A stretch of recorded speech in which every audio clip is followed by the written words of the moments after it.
दोस्तों विजुअल्स जो अभी आप देख रहे हैं ये नरसू समरोली के मुकाम से, जहां मैं आपको बताऊं कि एक खौफनाक लैंडस्लाइड ने आज पेश आया, जिसके नतीजे में एक होटल और इसके करीब कई इमारतें जो है कोलैप्स हो गई। तो ये विजुअल्स अभी आप देख रहे हैं समरोली उधमपुर डिस्ट्रिक्ट से, जहां ये एक होटल और इसके आसपास में जो बिल्डिंग है वो कोलैप्स हो गई है। मैं आपको बताऊं कि जो मामला है आज मॉर्निंग में पेश आया है। इस हादसे ने पूरे इलाके में खौफ और हरास फैला दिया है।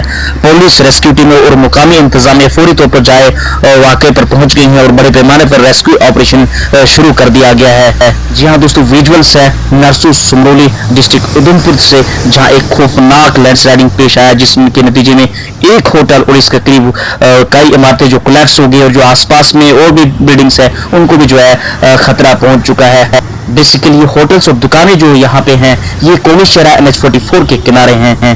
दोस्तों जो भी मजीद तफसीलात और लेटेस्ट अपडेट सामने निकल कर आएगी मैं जरूर आप तक साझा करूंगा। बने रहे सदाम बलिश JNK के साथ।